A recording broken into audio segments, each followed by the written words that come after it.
belajar dari Dr. Lily Aung untuk khusus mengenal kanker dalam anak-anak.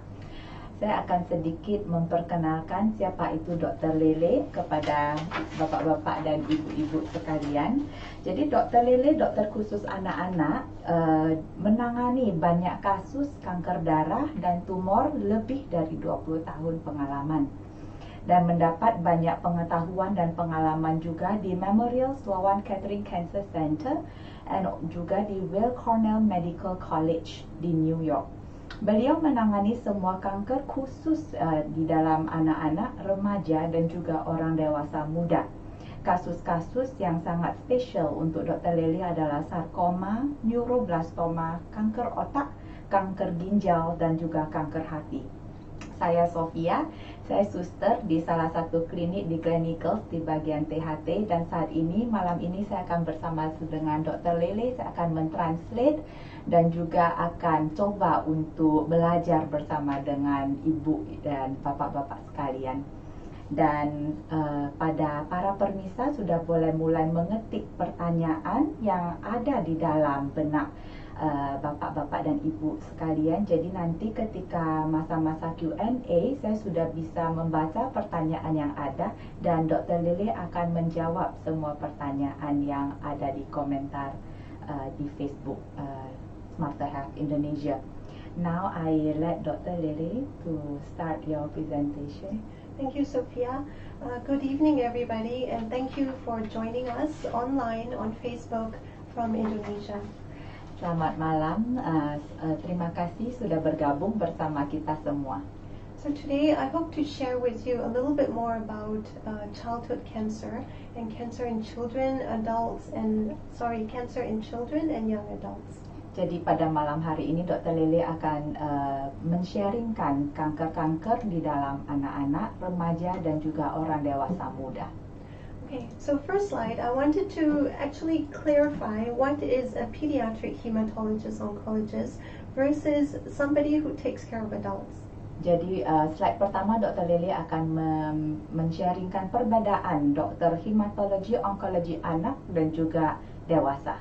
So as you can see on both adults and pediatric doctors, we go through extensive training to become a subspecialist. Jadi ada pelatihan yang sangat panjang yang harus dijalani dokter. So a pediatric hematologist, oncologist, what I do is I treat children, infants and young adults with both blood or hematologic problems and cancer. Jadi untuk dokter hematologi onkologis anak seperti Dr. Lele akan menangani kasus-kasus untuk bayi, anak-anak, remaja dan juga dewasa muda di umur 0 sampai 21 tahun. Dan juga kasus-kasus hematologi yaitu darah, jinak dan juga onkologi. So as a pediatric hematologist oncologist, what I do is I take care of heme, blood problems which are benign, like low iron, iron deficiency, low platelet, or thalassemia.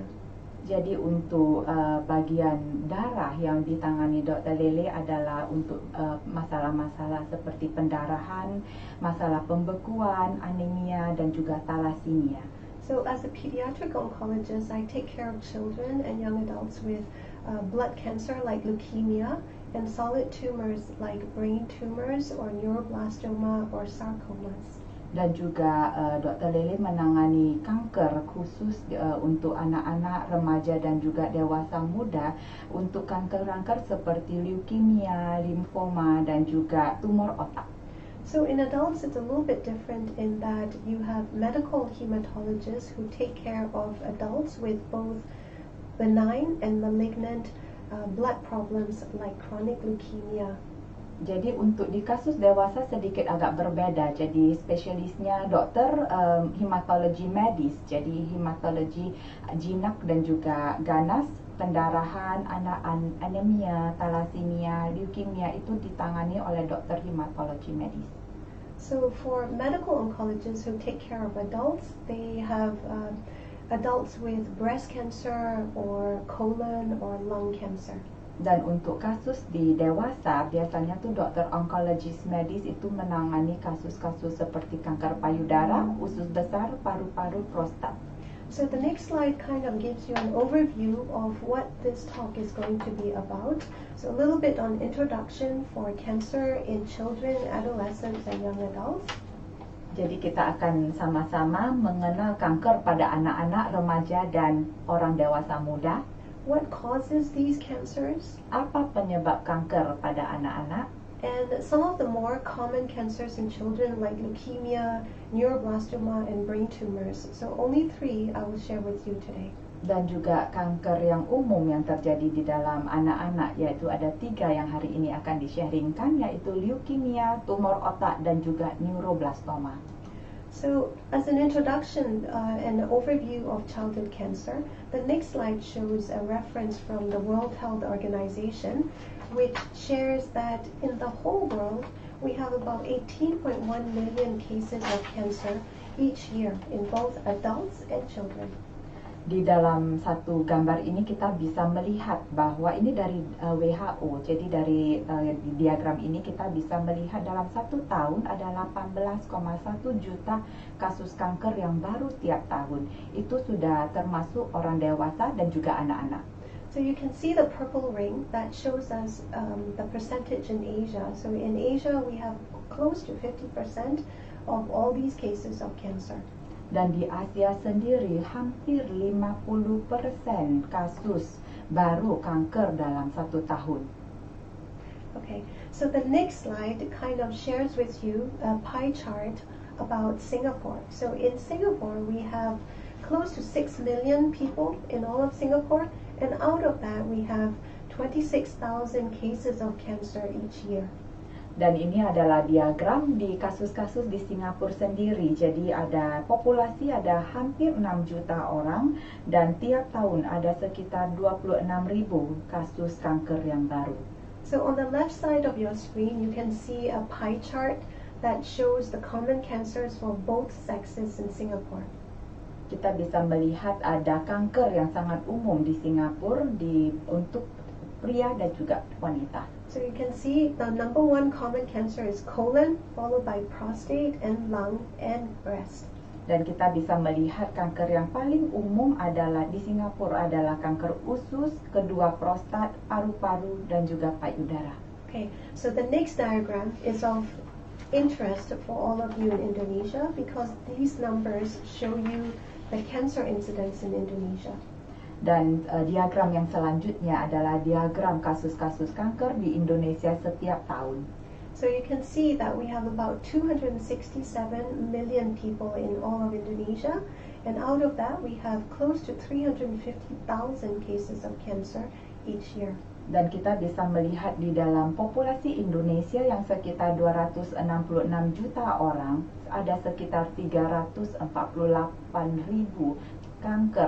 kasus kanker setiap tahun. So on the left side you can see the pie chart is a little bit different from Singapore in that the common cancers in Indonesia are going to be breast, cervix, lung, and colon. Dan kita bisa melihat di diagram itu kasus kanker di Indonesia yang paling umum adalah kanker payudara, rahim, paru-paru, dan juga usus. Actually, anybody can access this, so you just have to go to the World Health Organization website and you can enter GlobalCan and you can see all the detailed numbers for each country, each age group. Ya, untuk diagram ini dan informasi ini bisa diakses di website WHO. Okay, so the next slide, what about kids, right? Because we're here to talk about children. Untuk selanjutnya kita akan fokus untuk kasus di anak-anak. So for children, fortunately, we only have about 300,000 cases of kids being diagnosed with cancer each year. Untuk anak-anak ada sekitar 300.000 kasus per tahun. So this, when I talk about childhood cancer, we're talking about ages birth to 19 years.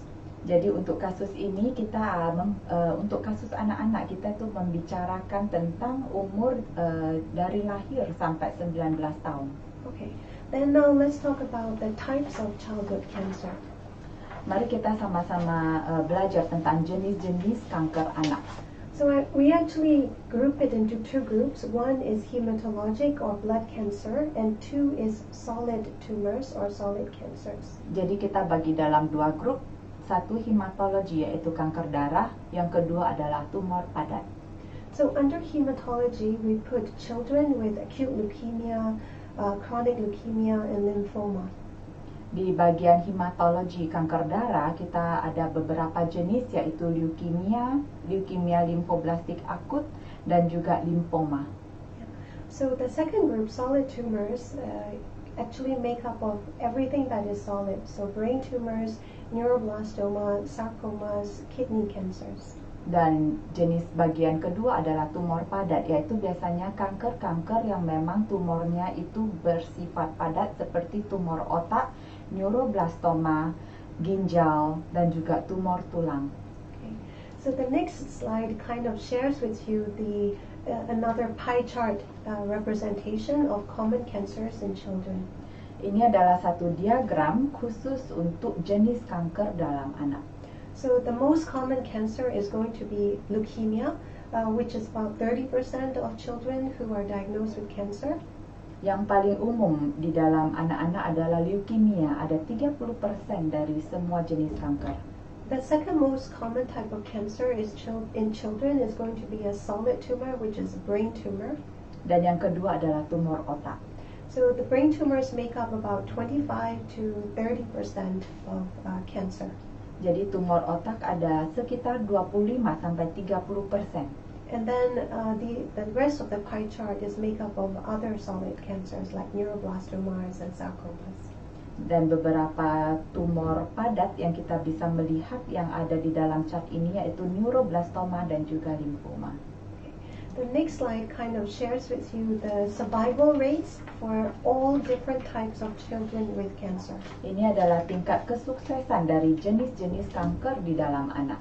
So you can see, right, on the left side you have the different cancers, acute leukemia, lymphoma, brain tumors. Kita bisa melihat ada beberapa jenis cancer, acute leukemia akut, lymphoma, dan juga tumor otak. Yeah. So brain tumors we can actually cure at 75%, and for leukemia, even though the graph says 90%, we can actually cure up to 99%. Kita bisa melihat kalau tumor tumor otak, kita bisa melihat ada tingkat kesuksesannya bisa mencapai 75%. Sedangkan untuk leukemia akut itu bisa mencapai sampai 99%. So one of the most common questions some of the parents will ask is the child having cancer same as an adult cancer? Apakah kanker di dalam anak-anak sama dengan kanker di dalam orang dewasa? So I will tell you that childhood cancer is very different from adult cancer. Kanker anak sangat berbeda sekali dibandingkan dengan kanker dewasa. Usually cancer in children present very acutely or fast and is like a typical illness. Untuk kanker anak-anak biasanya itu lebih mendadak, lebih akut dan cepat gejalanya dan muncul seperti penyakit biasa. And many are amazed when I tell them that children tolerate treatments much better than adults. Dan anak-anak biasanya mentolerir perawatan lebih baik daripada orang dewasa. And definitely children respond better to treatment. Anak-anak respon lebih baik. And as in the previous slide that I shared, the survival rates and cure rates are much higher in children with cancer. Dan tingkat kesuksesan dan kesembuhan di dalam kasus anak-anak jauh lebih tinggi dibanding dengan kanker di dalam orang dewasa. So when I meet a family and have to share the bad news about being diagnosed with cancer in a child, the first question is, what is the cause of this cancer in my child? Biasanya ketika Dr. Lele men-sharingkan berita bahwa ada kanker di dalam anak tersebut, biasanya orang tua akan langsung bertanya apa penyebabnya. So the parents usually ask about the risk factors that cause their child to have cancer. Faktor resiko untuk kanker anak-anak. So they ask, is it the lifestyle? Is it the food that I feed them? Is it no exercise? You know, is it too much fatty food and too much handphone use? biasanya orang tua akan bertanya apakah ada kesalahan di dalam makanan yang diberikan atau kurang olahraga atau ada kebiasaan-kebiasaan yang tidak baik. Actually, lifestyle risk really have no role in contributing to cancer diagnosis in children. Dan ternyata resiko gaya hidup tidak ada mempengaruhi kanker di dalam anak. So what about environmental risk factors? So there actually not many children or any children are going to be receiving radiation therapy that can be linked to cancer. Bagaimana dengan resiko lingkungan, dan biasanya itu adalah paparan radiasi sebelumnya. Jadi ada satu ketika seseorang mengalami radiasi sebelumnya, biasa itu akan meningkatkan leukemia, tetapi anak-anak biasanya tidak ada kasus seperti itu. So similarly, environmental risk do not really play a role. Jadi sama, resiko lingkungan juga tidak memberikan satu faktor atau dampak untuk kanker terjadi di dalam anak-anak. So what about genetic risk? They ask, did I give cancer to my child? Pertanyaan selanjutnya adalah apakah saya memberikan gen kanker kepada anak saya? So most cancers are genetic in origin, it's true, but it is not the same as saying that they are inheriting it from the parents. Jadi kebanyakan kanker memang berasal dari genetik, tetapi kita tidak bisa menyamakan itu dan mengatakan bahwa itu diturunkan dari orang tua. It is genetic in origin because of all of us have these genes called oncogenes and tumor suppressor genes. Itu dikatakan genetik di origin karena setiap dari kita di dalam tubuh kita ada oncogen dan juga gen penekan tumor. So cancers develop because there are some DNA changes in these regulation genes that are not working well. Jadi kanker disebabkan ketika ada perubahan DNA yang terus mengaktifkan oncogen atau mematikan gen penekan tumor. Okay. So another link or explanation for genetic cause is about somatic versus germline mutation change. Dan selanjutnya kita akan membahas mengenai somatik dan dibandingkan dengan perubahan genetik germline. Okay. So this diagram kind of shares with you an explanation about what is somatic versus germline mutation. Apa perbedaan mutasi somatik dan mutasi germline? So somatic mutations are spontaneous mutation changes that cannot be inherited. Jadi mutasi somatik itu terjadinya spontan dan itu tidak bisa diturunkan dari orang tua. So this mutation is present only in the tumor itself. Jadi mutasi ini cuma terjadi di dalam tumor itu sendiri. And this is the most common cause of childhood cancer, a somatic mutation. Dan ini mutasi somatik adalah kasus yang paling umum di dalam kasus kanker anak-anak. On the other hand, germline mutation is a mutation that can be inherited from your parent. Dan selanjutnya kita membahas mutasi germline, itu adalah kasus mutasi yang bisa diturunkan dari orang tua. Because this mutation is present in the ovary or the testes or sperm of the person. Karena mutasi ini, sel ini ada di dalam sperma dan juga sel telur dari orang tua kita. So this mutation only causes about 1 to 2% of cancer in children. Dan mutasi germline, kasus-kasus kanker yang mutasi germline ini cuma ada 1-2% saja di dalam kasus anak. In adults, this is responsible for about 5 to 10% of cases of cancer. Dan di dalam kasus orang dewasa ada sekitar 5-10%. So the most popular or well-known example is how Angelina Jolie inherited this mutation that causes breast and cervical cancer from her mother. Salah satu contoh yang sangat terkenal di berita adalah kasus Angelina Jolie yang mendapatkan mutasi germline, keturunan dari orang tua dia, mutasi di dalam sel kanker payudara dan juga rahim. So now let's talk about the most common cancer in children, which is leukemia. And the most common type is acute lymphoblastic leukemia, or ALL. Kita akan sama-sama belajar mengenai leukemia, jadi kanker darah yang paling umum di dalam anak-anak dan juga leukemia akut. So leukemia causes about 30% of cancer in children. Jadi leukemia akut ada sekitar 31% dari semua jenis kanker di dalam anak. Usually, children with ALL or acute leukemia are about between the ages of 3 to 5 years old. Biasanya ada di dalam kasus-kasus ketika anak-anak berumur 3 sampai 5 tahun. So there is some information and data out there that says boys are a little bit more common to develop ALL compared to girls, but we do not know the exact cause. Ada research yang mengatakan bahwa anak-anak pria lebih banyak mendapatkan leukemia akut ini dibandingkan dengan anak cewek, dan tapi kita masih belum mengetahui apa penyebabnya. So there are 3 types of leukemia based on the cell found in the leukemia cells. Jadi ada 3 jenis leukemia, itu berdasarkan dari 3 jenis sel yang ditemukan di dalam leukemia ini. So the most common type is B cell, followed by T cell type, and then the third type which makes up of both B and T cell.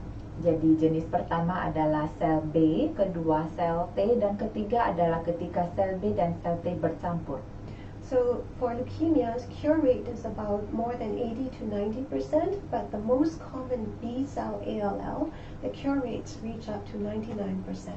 Tingkat penyembuhan dari leukemia limfoblastik akut itu bisa lebih besar dari 80 sampai 90%, tetapi untuk jenis yang sel B itu bisa mencapai sampai 99%. So leukemia occurs when a bone marrow cell develops an error and it continues to multiply and divide. So it starts off in the factory of the cells, which is the bone marrow. Jadi ini ALL ini terjadi ketika sel sumsum tulang mengalami kesalahan dan ada error di dalam DNA-nya, dan selnya jadinya terus bertumbuh dan membelah. Jadi ada error di dalam produksi sel darah. So unfortunately, we still do not know what causes leukemia in children. Kita masih tidak mengetahui apa penyebab dari leukemia. Some of the common signs and symptoms for children who are diagnosed with leukemia, they may present with acute onset or short duration of following symptoms. Jadi ada tanda-tanda dan gejala umum di dalam anak-anak yang mengalami leukemia. So they may have high and persistent fevers. Demam tinggi yang lumayan lama. Yeah, they may look pale because the bone marrow, which is the factory that makes all the different cells, is not working properly. Muka kelihatan pucat. And they may have low thrombocyte or platelet and may present with bruises all over the body. Dan karena trombositnya sangat rendah, anak-anak juga jadi gampang ada memar. Yeah, they may also present with gum bleeding or persistent nose bleeding. Gusi dan juga hidung berdarah. They may present with swollen glands or lymph nodes in the necks. Dan juga ada pembengkakan di dalam getah bening di leher. And in one of the diagrams on the right side, you can see the child with very big belly. This is because the child has a large liver or spleen due to the leukemia. Dan kita bisa melihat di gambar yang ada anak yang perutnya kelihatan sangat besar, itu karena hati dari anak tersebut bengkak. So when you have a child that presents with this history or symptoms and there is a concern from the parent, what we do is we take a very detailed history and do a very thorough physical examination. Dan untuk anak-anak yang ada gejala-gejala yang tadi sudah disebutkan, kita biasanya melakukan pemeriksaan fisik dan juga tes darah. So after the physical exam, and if we are worried and have a question about it, the first thing that we will probably do is a simple blood test looking at the blood counts. Yang pertama kali akan dilakukan dokter adalah pengambilan darah dan tes darah. So you can see on the right side of your screen, there are 3 arrows that looks and points at low blood counts. Kita melihat di sebelah kanan dari diagram kita ada 3 tanda panah. So these are the major three cells that are made by the bone marrow: the hemoglobin, the platelet or thrombocyte, and leukocyte or white blood cell. Kita melihat ada 3 jenis sel darah yang sangat penting, yaitu hemoglobin, trombosit, dan juga sel darah putih. Yeah. So you can see they're all red and abnormally low. When we see that, then we will next perform a bone marrow aspiration test. Dan biasanya ketika dokter melihat 3 sel darah ini rendah, akan langsung dianjurkan tes sumsum tulang. Yeah. So bone marrow aspiration test sounds very scary, but it actually takes only about 2 to 5 minutes. Not so painful procedure because the child does get some sedation. Tes sumsum tulang kelihatannya dan kedengarannya sangat sakit dan sangat serius, tetapi sebenarnya prosedur ini sangat singkat sekali dan sangat simple. Sekitar 2-5 menit, dan biasanya tuh tidak sakit karena anak-anak akan dibius. So you can see on the diagram, once the child is sedated, they are lying on their side, and we put a small needle in the pelvic bone, which is the major site for the bone marrow factory, and we take out a sample that looks like blood. Jadi kita bisa melihat dari gambar ini, setelah anak-anak dibius, anak-anak akan berbaring mengarah ke samping dan akan diambil tulang sumsum. Contoh dari tulang sumsum itu dari tulang di bagian pinggang. And then from the sample we put on a slide and look under the microscope to see whether there's any leukemia-looking cells, and we can actually tell within the same day. Dan dari hasil itu, kita ketika melihat di mikroskop, kita bisa langsung tahu apakah ada sel leukemia yang tidak normal atau normal. Okay. So right now we will take a short break to see whether you have any questions and answer session. Sekarang kita akan memasuki bagian Q&A, pertanyaan-pertanyaan yang sudah diterima dari Facebook page kita. Maybe I will ask first question, ya, Dr. Lele. Would you, I will say it in Bahasa first, and then after that I will translate to Indonesia. Apakah Anda akan merekomendasikan kepada orang tua untuk menyimpan sel punca dari tali pusar ketika anak lahir untuk berjaga-jaga jika terjadi penyakit seperti leukemia yang memerlukan transplantasi sel punca? Kapan hal ini diperlukan? The question is, would you recommend that parents collect and store the stem cells from their children's umbilical cords when they are born in case of diseases such as leukemia where a stem cell transplant is needed? When would this be necessary? So there are a few parts to the question. It's a good question for parents to be. For leukemia, because it starts in the bone marrow, which is the factory, we always never use stem cell from cord blood for a child who has leukemia. You have to use the stem cells from another person who is either a sibling or parent or unrelated matched donor to treat relapsed or high-risk leukemia.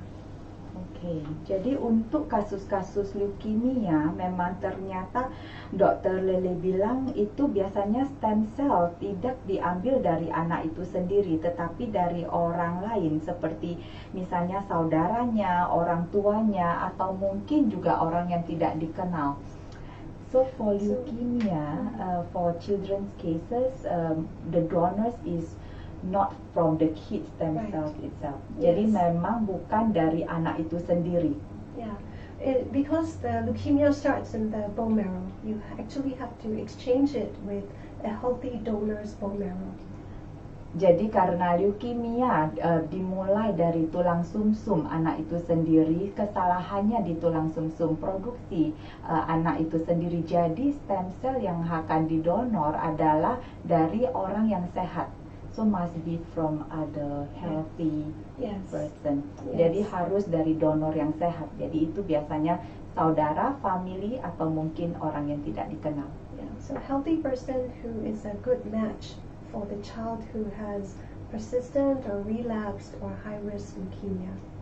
Jadi itu biasanya memang kebanyakan donornya adalah donor yang memang pas setelah dites cocok, tetapi bukan dari anak itu sendiri. So the first part about whether the parents should save, I think it is more a personal choice and a decision, but I do encourage all my friends to try to save their child's cord blood for any other medical problems in future, because there's a lot of research for other illnesses. Jadi Dr. Lele bilang untuk apakah keputusan untuk ambil darah ketika anak itu lahir itu yang akan kita simpan itu tergantung orang tuanya.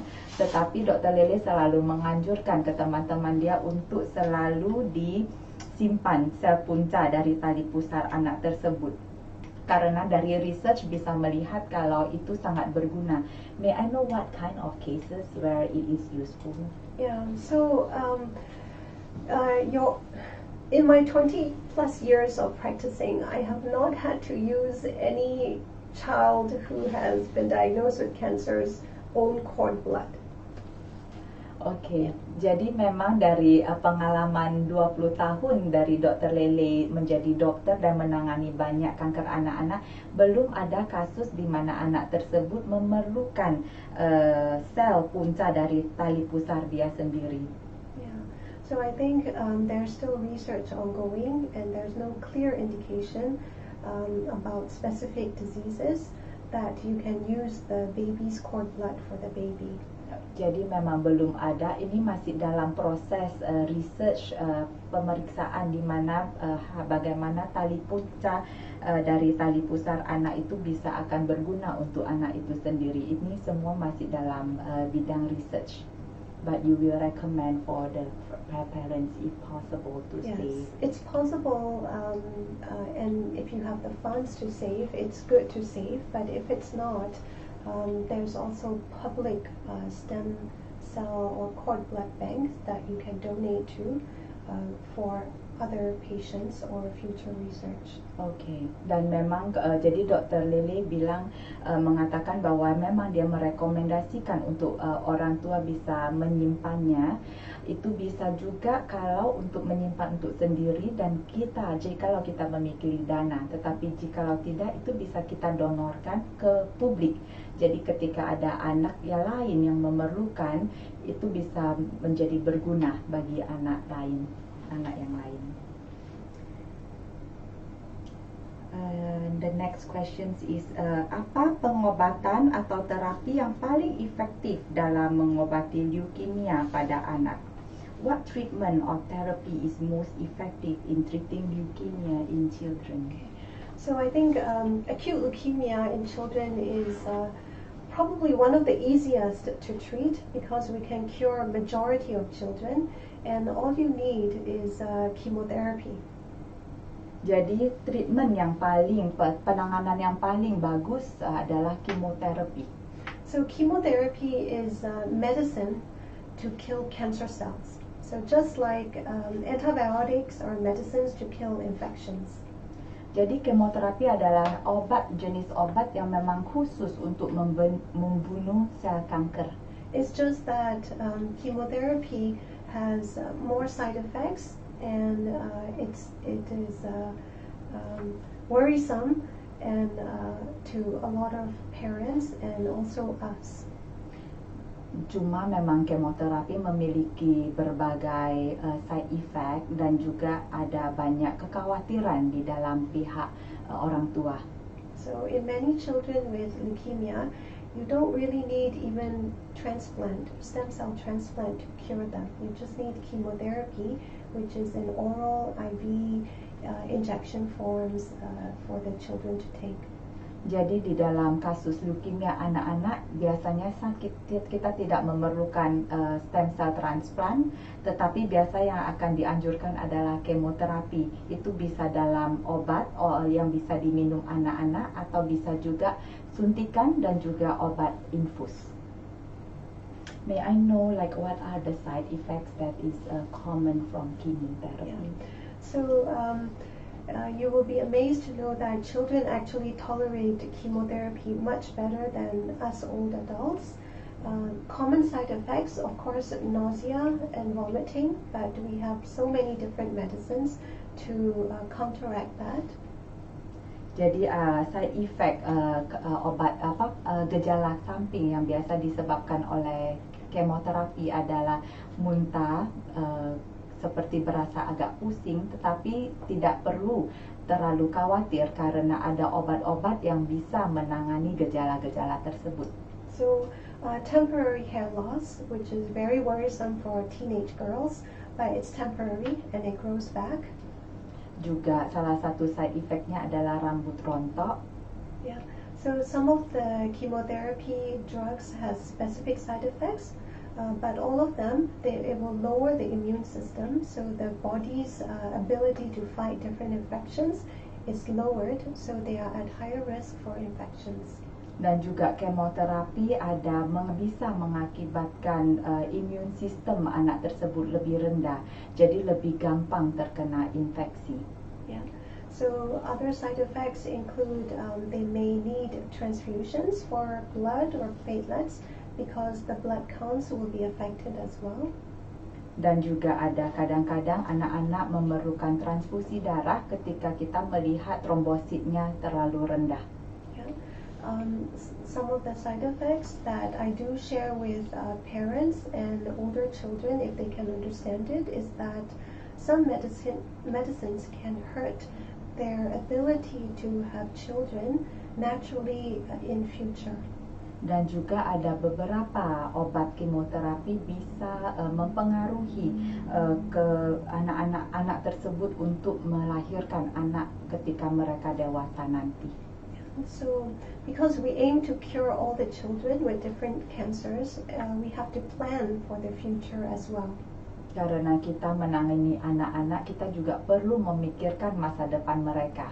So usually, if the kid is going to get a certain drug that has higher risk for infertility, the parents and the child will discuss about either banking the sperm or saving part of the ovary for future.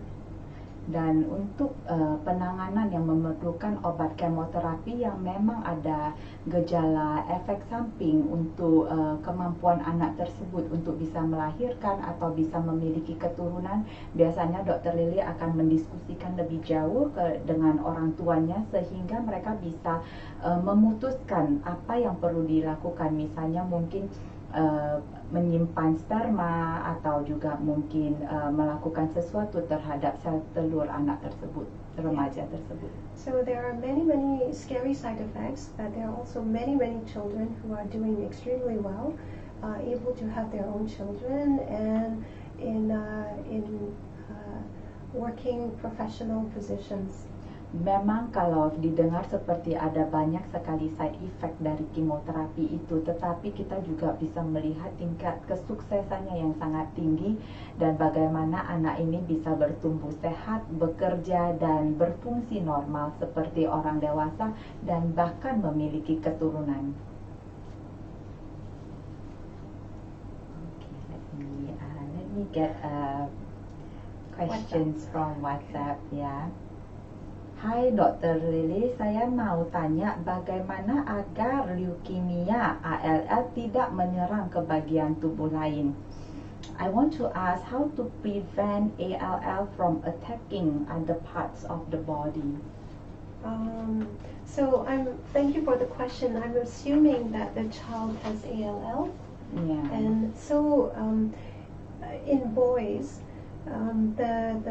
the sites where we have to worry about is the leukemia cells hiding in the testes and leukemia cells hiding in the brain. So those are the two major sites that we worry about. And the way to try to prevent it is to give additional and different type of chemotherapy. So for the brain, we give injection through the spine chemotherapy so that it can protect the brain. Jadi untuk anak pria, cowok yang memiliki penyakit leukemia ini, kita melihat bagaimana di mana sel ini bersembunyi. Jadi apakah itu di testis atau di otak. Jadi misalnya kalau di otak, kita akan biasa memberikan kemoterapi melalui infus suntikan ke tulang belakang anak tersebut, sehingga itu bisa, obat tersebut bisa melindungi otak anak tersebut.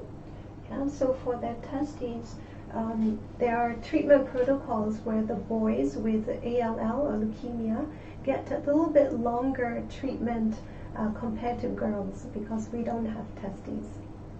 Dan untuk anak pria yang leukemianya sudah ada di dalam testisnya, itu biasanya memerlukan treatment yang lebih panjang, apalagi kalau dibandingkan dengan anak yang wanita.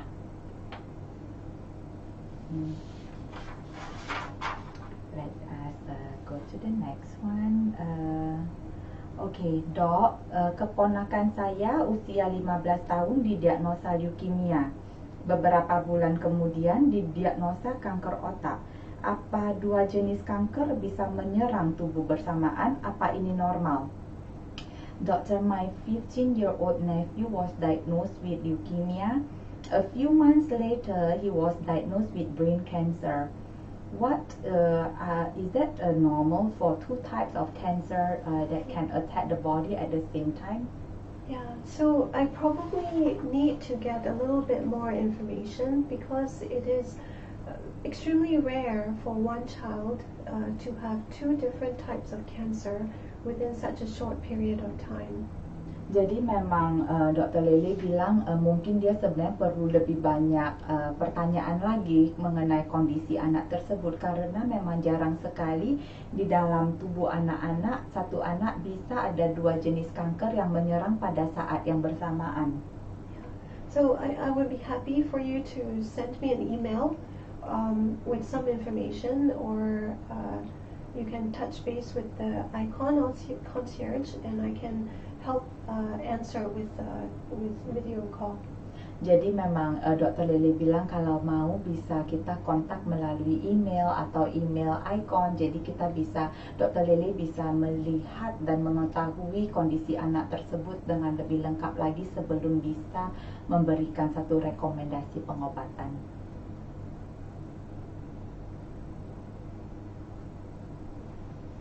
Malam Dr. Lele, anak saudara saya berusia 8 tahun menderita leukemia.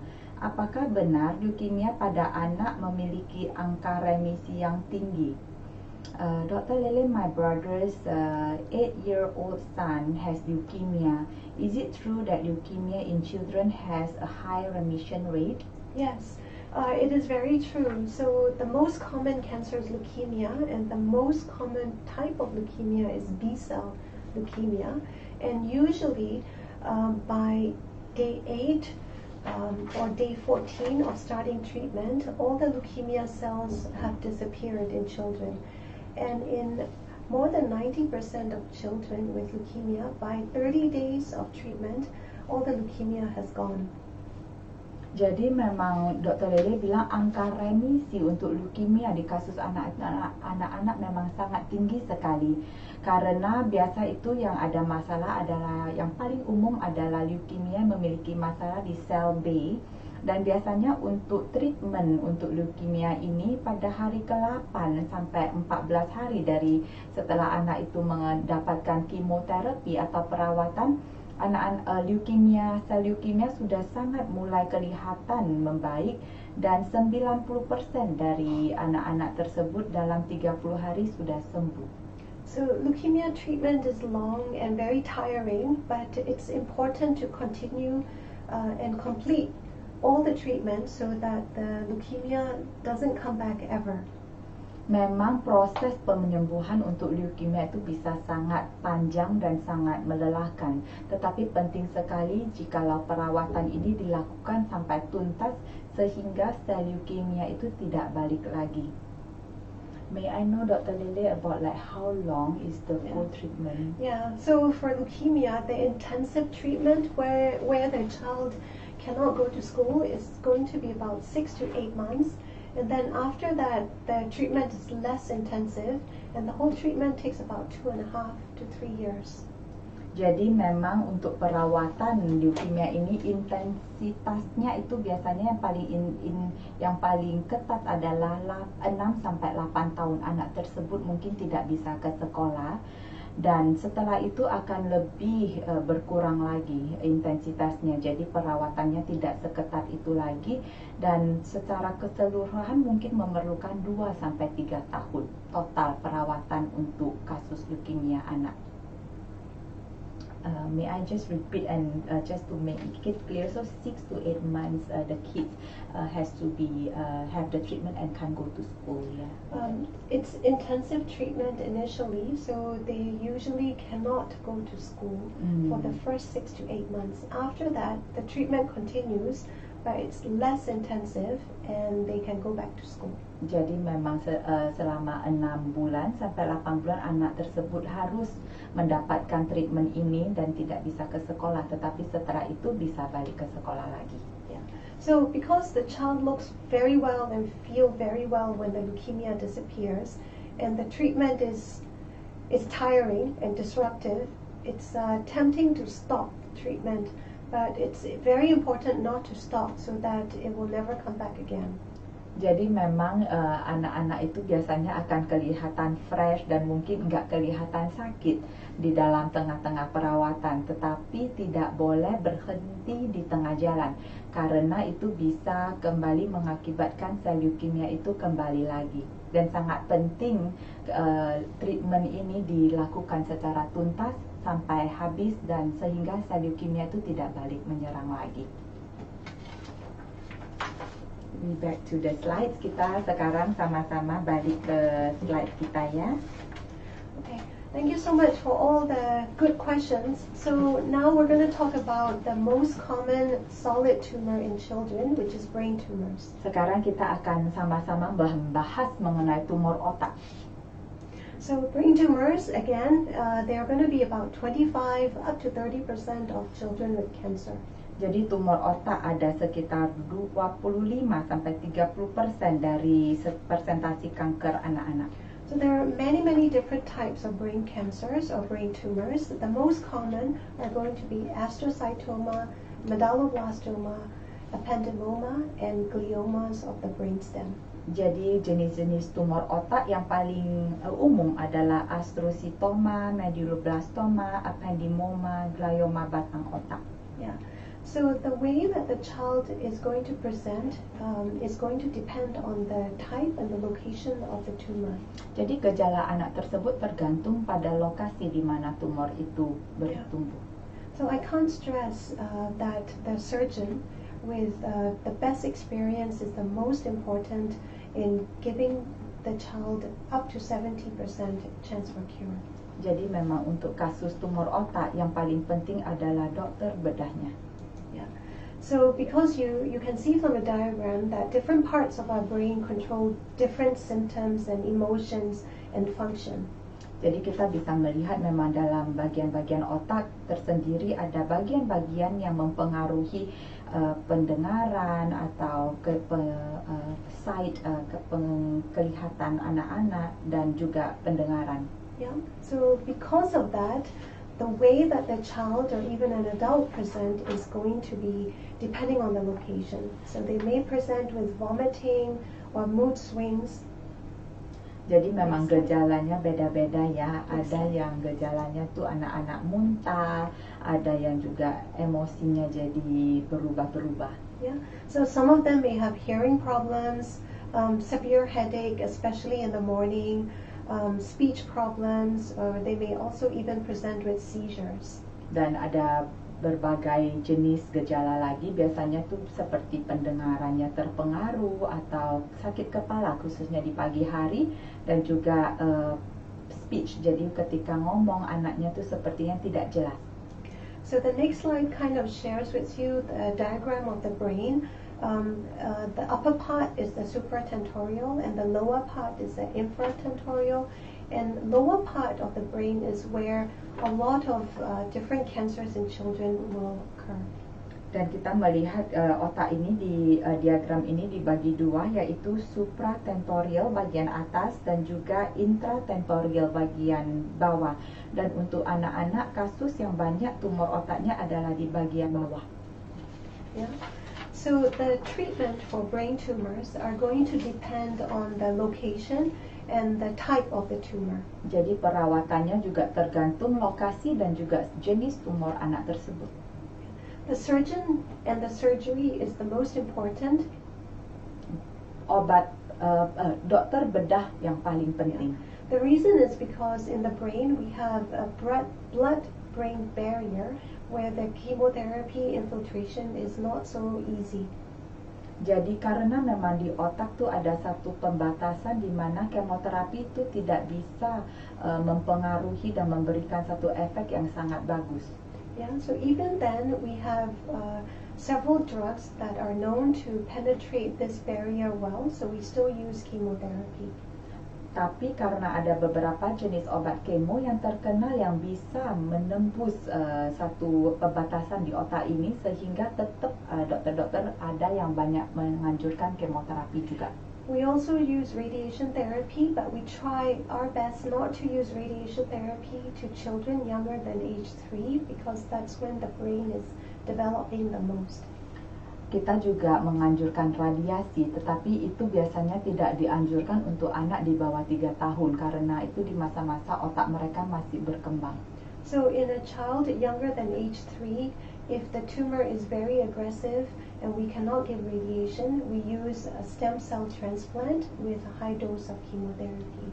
Jadi untuk anak-anak di bawah 3 tahun ketika tumor ini sangat ganas, biasanya tidak direkomendasikan radiasi, tetapi stem cell transplant, yaitu transplantasi sel induk dan juga kemoterapi. Yeah. So in this case, the stem cell is what we call autologous or from the child's own stem cell source. Dan untuk kasus untuk ini biasanya stem cellnya, sel induknya dari anak itu sendiri. So there is a type of brain tumor that happens in children and adults that occurs in the brainstem where we would offer palliative treatment because there's no known cure. Ada juga jenis kanker otak di mana lokasinya dekat batang otak dan itu biasanya belum ditemukan penanganannya dan biasa dokter akan menganjurkan paliatif. Okay. So the next slide we will talk about neuroblastoma, which is a type of solid tumors that are actually quite not so common but common from Indonesia as well as Singapore. Kita selanjutnya akan membahas mengenai neuroblastoma. So this is a type of cancer that develop from the nerve cells that run along the spinal cord from head all the way to the bottom of the spine. Jadi ini adalah jenis kanker yang berkembang dari sel saraf yang membentang di sepanjang sumsum tulang belakang kita dari bagian atas sampai bawah. So the most common area where it starts is going to be in the adrenal gland, which is a tiny gland that sits on top of the kidneys. Jadi bagian daerah yang paling umum terjadi kanker ini adalah di bagian adrenal gland. Ini adalah di atas ginjal kita. Because we have the spinal cord with the nerve cells, it can also develop anywhere along the spinal curve. Tapi karena kita banyak memiliki sel saraf di sekitar kita sepanjang tulang sumsum belakang kita, jadi kanker ini bisa menyerang di daerah dekat tulang sumsum. So the way that a child usually present with neuroblastoma, if it's in the abdomen or the belly, they may have pain, a swollen large belly, or diarrhea or constipation. Gejala-gejala ketika ini menyerang perut, biasanya anak tersebut akan merasakan sakit di perut, pembengkakan di bawah kulit yang tidak yang kalau dipegang tuh tidak empuk, jadi agak keras rasanya, dan perubahan kebiasaan buang air besar seperti diare ataupun konstipasi. Yeah, if it's in the chest, they might have difficulty breathing, cough or wheezing, or something called Horner's, where they have droopy eyelid and unequal pupil size. Kalau ini menyerang bagian dada, biasanya anak tersebut akan ada batuk, sesak nafas, dan juga di bagian mata, kelopak mata tu seperti terkulai, jadi agak tertutup, dan juga ukuran pupil yang tidak sama. Other symptoms that might come in a child is you might have lumps under the skin, eyeballs that seem to be pushed out or proptosis. They may have dark circles around the eyes or bruises, and bone pain and fever.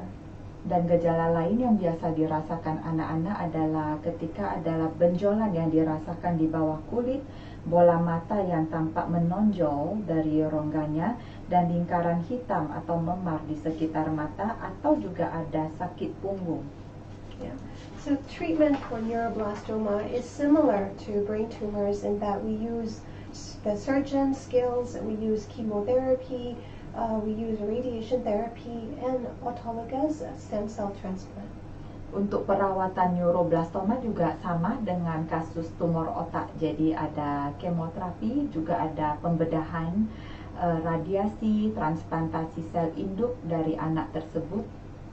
Okay, so one of the later exciting points about high-risk neuroblastoma is that now we have FDA approved treatment for neuroblastoma stage 4 with immunotherapy. Sekarang ada satu perawatan yang khusus, immunoterapi. Ini adalah satu perawatan yang baru di-approve untuk kasus neuroblastoma yang sudah tahap 4. So immunotherapy sometimes is referred to as biotherapy or biologic therapy. Kadang-kadang disebut sebagai bioterapi atau terapi biologis.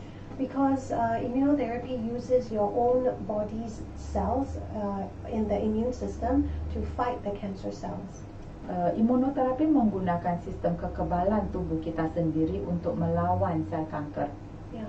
So immunotherapy is very popular and widely used in many adult cancers, but in children, for immunotherapy is FDA approved, especially for stage 4 or high-risk neuroblastoma.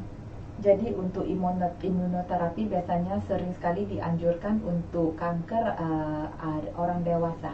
Yeah. So I'm really excited because ICON is going to have a clinical trial that is international, where we will be able to treat stage 4 neuroblastoma kids with immunotherapy. Dan ICON pada saat ini juga sangat exciting karena mulai akan melakukan satu research dan juga satu penanganan kanker anak yang memiliki neuroblastoma dengan immunoterapi, khususnya untuk kasus yang sudah tahap stage keempat. Yeah. So coming towards the end, in summary, I wanted to reinforce and remind you that cancer in children is very different from cancer in adults. Kesimpulan dari hari ini, jadi kanker pada anak sangat berbeda dari kanker dewasa. So if you remember the slide that I shared with you, in the whole world we have about 18 million cases of cancer each year, but in children we only have 300,000 cases each year, so it is still rare. Jadi memang kalau masih ingat tadi diagram tadi, sekitar ada 18 juta kasus kanker tiap tahun, tetapi untuk anak-anak ada 300.000 aja. So cancer in children is more sudden and acute. Kanker di anak-anak biasanya lebih akut, lebih tiba-tiba terjadinya.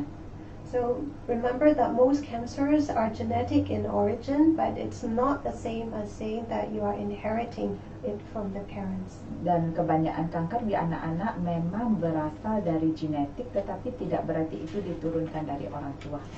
So unfortunately in children we don't have a very easy and simple screening test and tool for cancer. Tidak ada tes screening khusus kanker yang mudah yang sudah tersedia saat ini. And cancer cannot be prevented except for if you get the hepatitis B vaccine and HPV vaccination to prevent liver cancer and cervical cancer. Dan kanker untuk anak-anak tidak dapat dicegah kecuali ada 2 jenis vaksin, yaitu vaksin hepatitis B dan juga vaksin HPV. Jadi itu untuk mencegah kanker hati dan juga kanker rahim. So even though I shared with you potential side effects from all the chemotherapy treatments in children, many children actually do quite well and you don't see much late side effects. Dan kita memang melihat walaupun dari kemoterapi memiliki gejala atau side effect yang banyak, tapi kita bisa melihat bagaimana anak-anak itu biasanya mentolerir treatment kemoterapi ini jauh lebih bagus daripada orang dewasa. Yeah, and children respond and tolerate treatment better than adults. Anak-anak merespon dan mentolerir perawatan jauh lebih baik daripada orang dewasa. And most important, children with cancer will be cured and can be cured more than 75 to 80% of the time. Dan angka kesembuhan untuk anak penderita kanker itu sangat tinggi, lebih dari 75 sampai 80% tingkat kesuksesannya. Yeah. So with that, terima kasih and thank you for spending your evening with us. Terima kasih sudah bergabung bersama dengan kita pada malam hari ini. I will take some more questions from the Facebook. Ya, Okay. we will have another few questions. Halo dokter, anak saya saat ini berusia 7,5 tahun dan mempunyai riwayat leukemia ALL saat usia 2,5. Dia sudah menjalani kemo dengan remisi total. Apa anak saya perlu melakukan transplantasi sumsum tulang belakang untuk mencegah terjadi kambuh kembali? My child is currently 7.5 years old and has a history of ALL leukemia at the age of 2.5 years old. He has undergone chemotherapy with total remission. Will my child need to have a spinal cord transplant to prevent recurrence? Spinal cord? It's a stem cell. Okay. Stem cell So, transplant. as we shared, right? So your child is a survivor from childhood cancer. So ALL is highly curable, and the cancer is in remission. So since age 2.5 years, and now he is 7. Yeah. So definitely the chemotherapy cured it, and there's no need for the stem cell transplant. Jadi setelah kalau dari kasus anak ibu yang sudah menjalani kemoterapi sejak umur 2 dan sekarang sudah umur 7, sudah remisi, ini berarti leukemianya sudah sembuh dan tidak diperlukan lagi stem cell transplant. Maybe okay.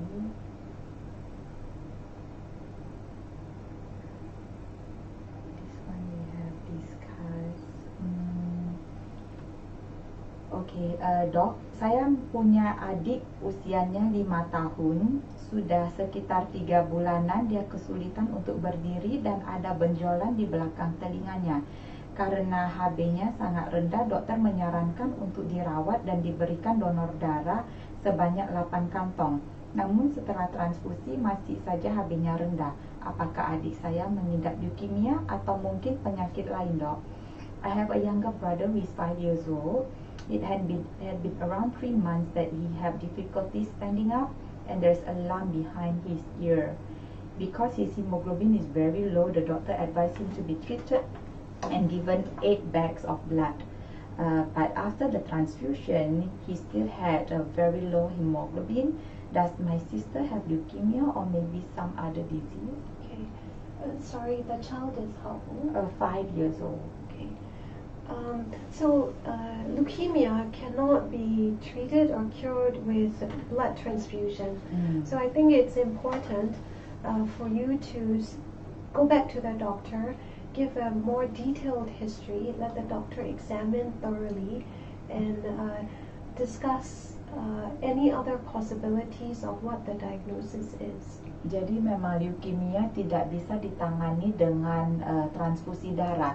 Jadi memang perlu balik ke dokternya lagi, mungkin memberikan satu penjelasan lebih ke dokter dan mungkin perlu diperiksa lebih detail lagi.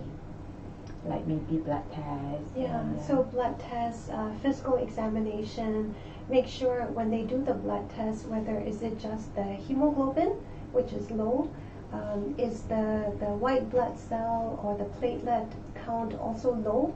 So if they are low, then we need to consider whether is there anything wrong with the bone marrow, which makes the factory.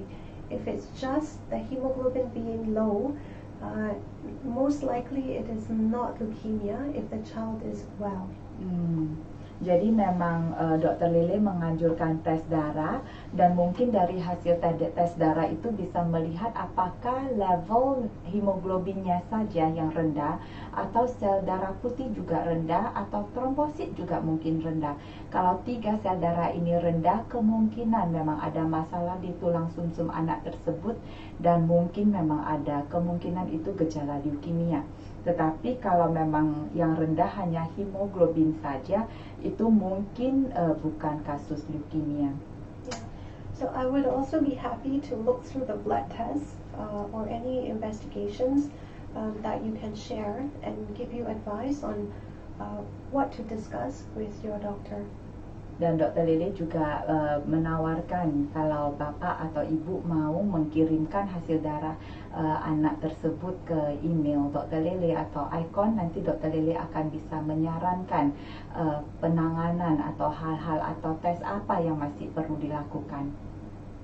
Dr. Lele, may I just understand more, so for leukemia, so these 3 blood cells must be low, like the hemoglobin. So there has to be a history, right? A detailed history that the child is not well or something is wrong. Okay. The second thing is if the doctor examines and there's a lot of bruises or there's some bleeding or big liver and spleen, and we worry, then you do a blood test. So in leukemia, when we have 3 cell lines, at least 2 out of 3 cell lines, plus a worrisome history and worrisome physical examination will make you suspect leukemia. So at least 2 out of 3 that are not normal.